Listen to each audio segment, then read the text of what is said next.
Hi guys, I thought I'd do a little video on how to do division with decimals. I know that a lot of you are really getting confident with division with remainders. Division with decimals is something that you'll need to do when you get into grade 6, so I'm going to give you a chance to learn about that now. And the reason why we learn two ways is because sometimes you need to have a remainder that's a whole number, and that's for real life situations where you can't divide up something by chopping it up. So if you think of like people, for example, if you had a situation where you had a cinema, which we talked about in class the other day, and you needed to have a group of people divided up into 3 sections and you have some people left over, well, not many people would then take it upon themselves to chop those people up and divide their body parts evenly. Okay, so sometimes you need to have a whole number as a remainder. And then other times it's really good to have a really definite figure that is very exact, and that's what decimals provide us the opportunity to do. So I've got a couple of examples. Okay, so my examples are, let's get my cords out of the way. Right.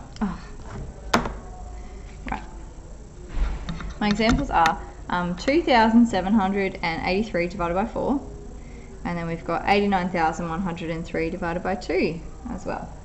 So we would just progress through our division normally, and really the change comes at when you're getting towards the end.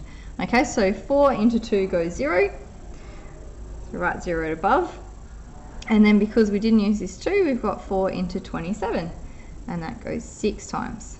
Okay, and that gets us 6 times 4 is 24, so we've got 3 remainder. So I'll put my little 3 before the next big number, and we'll have 4 into 38, we would read that.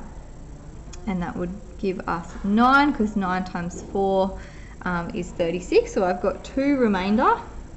Again, I put it next to my next big number. 4 into 23. The closest I can get is 20, because that's 4 times 5 is 20. And we've got 3 remainder. Now normally we would just write R3 to have a whole number. But what you can do is these steps. So put a decimal point down here, and one directly above it into what your answer is going to be. Then I place a 0 here.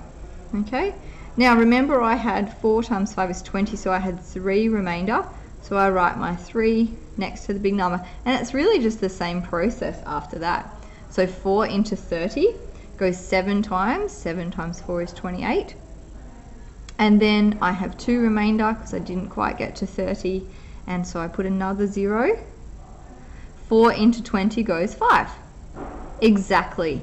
Now, if I had remainders then, I would keep going. I'd add a 0 and put my little remainder there and read it as a new number. Okay, and keep going until I either have no remainders or I can see a certain pattern evolving in my decimals, like 751, 751. And then we would know I wouldn't be able to go any further because that pattern would repeat. Okay, so my answer is 695.75, okay, for that question. If I move down to this example, okay, let's see if, well, hopefully there's not too many numbers after a decimal. I didn't actually try it before I wrote it down. Let's see. So 2 into 8 goes 4. Okay, exactly.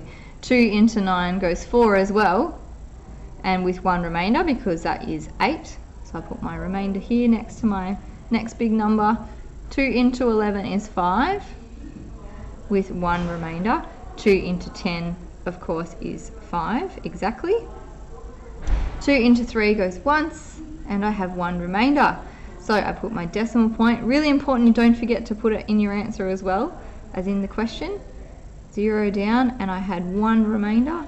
2 into 10 goes 5, exactly, and I have no more. Okay, so answer to that one,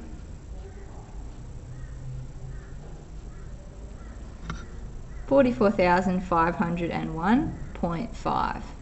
Okay, good luck.